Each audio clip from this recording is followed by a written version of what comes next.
Il y a 2,3 milliards de chrétiens qui croient que Jésus est Dieu. 1,9 milliard de musulmans qui disent que c'est du shirk, le péché impardonnable. 1,2 milliard d'hindous qui adorent des millions de dieux. 500 millions de bouddhistes qui ne croient pas du tout en un créateur. Et 15 millions de juifs qui rejettent à la fois Jésus et Mohammed, paix et salut sur eux, en tant que prophètes. Chacun d'entre eux pense que les autres ont tort. Alors, qui a raison, en fin de compte?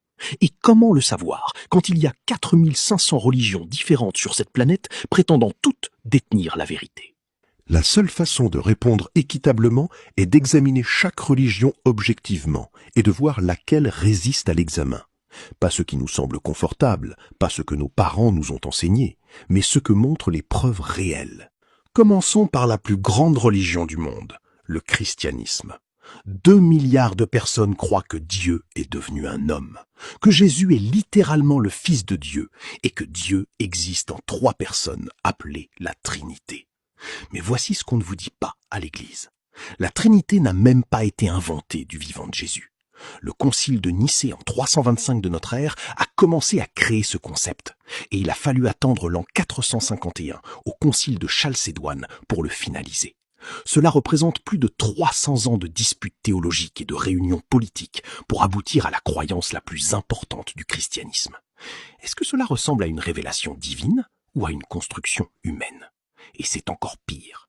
La fin de l'évangile de Marc, la partie où Jésus apparaît après la résurrection, n'existe pas dans les manuscrits les plus anciens.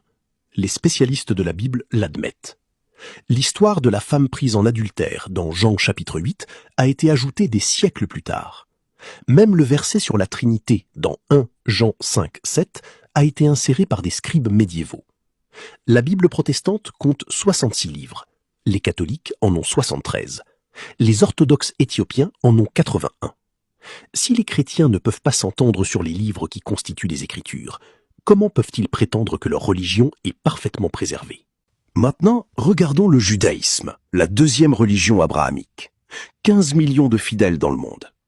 Le problème du judaïsme est simple, c'est une religion de lignée sanguine. Il croit que Dieu a choisi les descendants d'Abraham comme son peuple spécial. Et même si vous vous convertissez, vous êtes traité comme un juif de seconde classe. Le créateur de 7 milliards d'humains favorise-t-il réellement un groupe ethnique par rapport à tous les autres? Cela ne ressemble pas au Dieu qui a créé toute l'humanité de manière égale.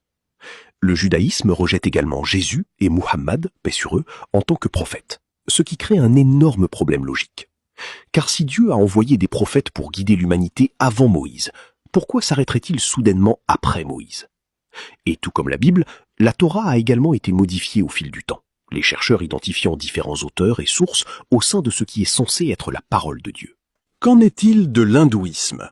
1,2 milliard d'adeptes, ce qui en fait la 3e religion mondiale.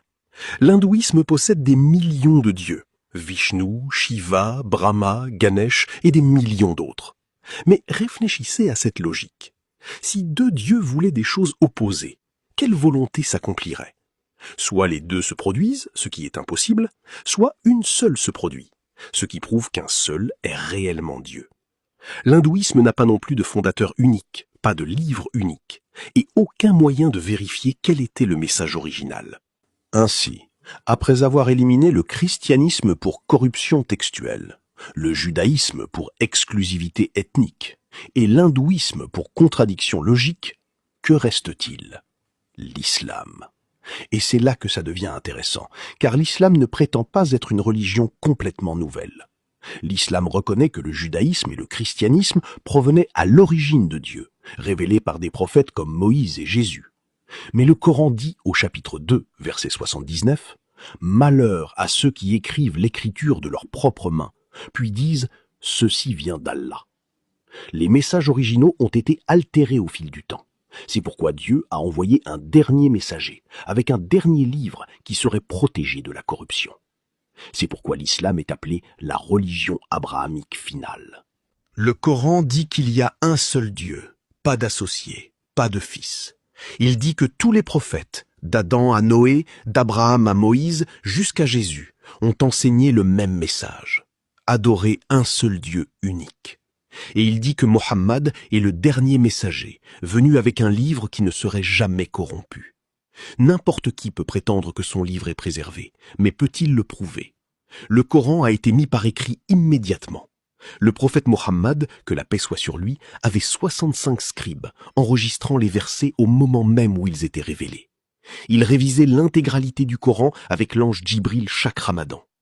Après sa mort, Abou Bakr, qu'Allah l'agrée, l'a compilé en un seul livre.